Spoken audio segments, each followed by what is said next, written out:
بسم اللہ الرحمن الرحیم۔ السلام علیکم پیارے دوستو۔ جیسی غریبی اللہ کے پیارے نبی حضرت محمد صلی اللہ تعالی علیہ وسلم کے گھر آئی، ویسی غریبی دنیا میں کسی کے گھر نہیں آئی۔ آپ صلی اللہ تعالی علیہ وسلم کے گھر میں 2 مہینوں تک چولہا نہیں جلتا تھا، پھر بھی آپ نے کبھی کوئی گلہ شکوہ نہیں کیا۔ پیارے دوستو، آج کے اس ویڈیو میں ہم آپ کو اللہ کے نبی صلی اللہ تعالی علیہ وسلم کے گھر کی غریبی کا اور آپ کے صبر کا ایک ایسا واقعہ بتائیں گے جس کو سن کر یقیناً آپ کی آنکھوں میں بھی آنسو آ جائیں گے اور آپ کا ایمان تازہ ہو جائے گا۔ اسی لیے آج کا یہ ویڈیو آپ سبھی کے لیے بہت ہی خاص ہے۔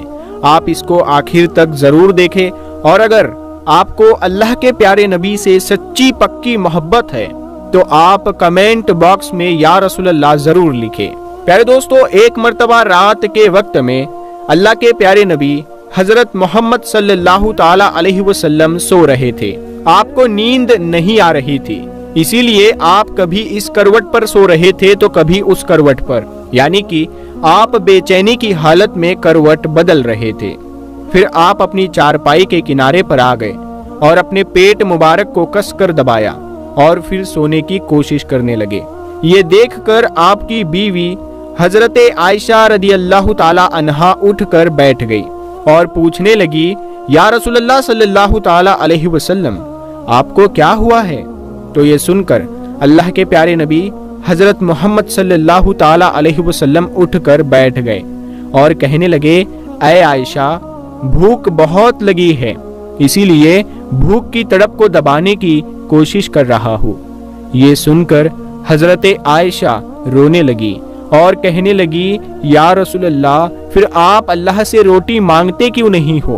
اس پر اللہ کے نبی صلی اللہ تعالی علیہ وسلم نے فرمایا، اے عائشہ، نہیں مانگوں گا، اسی بھوک کی حالت میں اللہ سے ملاقات کروں گا۔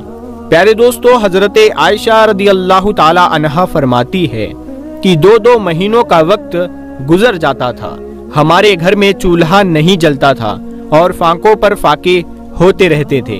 اسی طرح سے ایک مرتبہ اللہ کے پیارے نبی حضرت محمد صلی اللہ تعالی علیہ وسلم مسجد نبوی میں تشریف فرما تھے۔ اتنے میں آپ کے پاس میں ایک صحابی آئے، آ کر اپنے پیٹ سے کپڑا ہٹایا اور کہنے لگے، یا رسول اللہ صلی اللہ علیہ وسلم، 2 دنوں کا بھوکا ہو، دیکھو میں نے پیٹ پر پتھر باندھا ہوا ہے۔ پیارے دوستو، جن کے لیے اللہ نے یہ ساری کائنات بنائی، جن کو اللہ نے اپنا حبیب کہا، جن کے چہرے کی قسمیں اٹھائی، جن کے منہ سے نکلے ہوئے بول کی قسمیں اٹھائی، اتنی بڑی ہستی، لیکن اس صحابی کی یہ بات سن کر آپ نے فرمایا، اے صحابی، ذرا ادھر آؤ۔ پھر آپ نے اپنے پیٹ سے کپڑا ہٹایا اور کہنے لگے کہ دیکھو، تو صحابی نے دیکھا کہ آپ کے پیٹ پر 2 پتھر بندھے ہوئے ہیں۔ یہ دیکھ کر وہ صحابی اپنی بھوک بھول گئے اور آنکھوں میں آنسو لیے واپس چلے گئے۔ دوستو، اتنی بڑی رسالت، اتنی بڑی نبوت، مگر اپنی امت کے غریب لوگوں کو تسلی دینے کے لیے، اپنی امت کے مالدار لوگوں کو سبق دینے کے لیے کہ اللہ عزت دے تو کبھی بھی اپنی حیثیت کو نہ بھولو، اور اگر اللہ نہ دے تو اپنے پیارے نبی کی قربانیوں کو نہ بھولو۔ اللہ کے نبی نے تو ایسا اسی لیے کیا، اگر آپ چاہتے تو اللہ تعالیٰ آپ کو سونے چاندی کے پہاڑ عطا کر دیتا، مگر آپ نے ان چیزوں کی خواہش نہیں کی۔ ایک مرتبہ اللہ کے پیارے نبی حضرت محمد صلی اللہ تعالی علیہ وسلم ایک باغ میں تشریف لے گئے۔ حضرت عبداللہ ابن عمر بھی آپ کے ساتھ میں تھے۔ صبح کا وقت تھا، آپ نے دیکھا کہ باغ میں کھجور گری پڑی ہے۔ یہ دیکھ کر آپ صلی اللہ تعالی علیہ وسلم نے وہ کھجور اٹھائی، ان کو صاف کیا اور پھر کھانے لگے۔ پھر آپ عبداللہ سے کہنے لگے، اے عبداللہ، تم کیوں نہیں کھاتے ہو؟ تو اس پر وہ کہنے لگے، یا رسول اللہ صلی اللہ علیہ وسلم، مجھے بھوک نہیں ہے۔ اس پر آپ نے فرمایا، اے عبداللہ، مجھے تو 4 دنوں کی بھوک ہے، آج 4تھا دن ہے، روٹی کا ایک ذرہ بھی پیٹ میں نہیں گیا ہے۔ یہ سن کر حضرت عبداللہ کی آنکھوں میں آنسو آ گئے اور وہ رونے لگے۔ اسی طرح سے ایک مرتبہ اللہ کے پیارے نبی حضرت محمد صلی اللہ تعالی علیہ وسلم مسجد نبوی میں تشریف فرما تھے۔ اتنے میں حضرت کعب آپ کے پاس آئے اور آپ کو دیکھ کر کہنے لگے، یا رسول اللہ، آج آپ کا چاند جیسا چمکنے والا چہرہ مرجھایا ہوا کیوں نظر آ رہا ہے؟ یہ سن کر آپ صلی اللہ تعالی علیہ وسلم نے اپنے پیٹ سے کپڑا ہٹایا تو انہوں نے دیکھا کہ آپ کے پیٹ پر پتھر بندھا ہوا ہے۔ پھر آپ صلی اللہ تعالی علیہ وسلم نے فرمایا، اے کعب، آج 3 دن گزر چکے ہیں، پیٹ میں ایک روٹی کا ٹکڑا بھی داخل نہیں ہوا ہے۔ یہ سن کر حضرت کعب کی آنکھوں میں آنسو آ گئے۔ دوستو، یہ صرف آپ ہی کی بات نہیں ہے بلکہ آپ کے پورے گھر کا یہ عالم ہے۔ ایک مرتبہ اللہ کے نبی حضرت محمد صلی اللہ تعالی علیہ وسلم اپنی پیاری بیٹی حضرت فاطمہ سے ملنے ان کے گھر گئے۔ آپ کے ساتھ میں حضرت عمران بھی ہے۔ آپ نے بیٹی کے دروازے پر دستک دی اور فرمایا، اے بیٹی، کیا ہم اندر آ سکتے ہیں؟ یہ سن کر حضرت فاطمہ نے کہا، ابا جان، میرے گھر میں اتنی چادر نہیں ہے کہ میں اپنے پورے جسم کو ایک ساتھ ڈھک سکوں، پردہ کرنے کے لیے میرے پاس چادر نہیں ہے۔ یہ سن کر اللہ کے پیارے نبی حضرت محمد صلی اللہ تعالی علیہ وسلم نے اپنی چادر اتاری اور گھر کے اندر پھینک دی۔ پھر فرمایا، اے بیٹی فاطمہ، یہ چادر لے لو اور اس سے پردہ کر لو۔ اس کے بعد حضرت فاطمہ نے اس چادر سے پردہ کیا اور اپنے گھر کا دروازہ کھول دیا۔ اس کے بعد اللہ کے نبی صلی اللہ تعالی علیہ وسلم گھر کے اندر تشریف لے گئے اور بیٹی سے پوچھا، اے بیٹی فاطمہ، میں نے سنا تھا کہ تم بیمار ہو گئی ہو، اسی لیے میں تمہارا حال پوچھنے آیا ہوں۔ باپ کو دیکھ کر حضرت فاطمہ کی آنکھوں میں آنسو آ گئے اور کہنے لگی، یا رسول اللہ صلی اللہ تعالی علیہ وسلم، میں بیمار بھی ہوں اور بھوک کی وجہ سے یہ حال بھی ہے۔ دوستو، بڑی بڑی مصیبتوں سے لڑ جانے والے اللہ کے پیارے نبی حضرت محمد مصطفیٰ صلی اللہ تعالی علیہ وسلم کو آج اپنی بیٹی فاطمہ کے آنسوؤں نے بھی رلا دیا اور ہلا بھی دیا۔ آپ بھی رو پڑے اور پھر کہنے لگے، میری بیٹی غم نہ کر، آج 3 دن ہے تیرے بابا نے بھی روٹی کا ایک لقمہ بھی نہیں کھایا ہے۔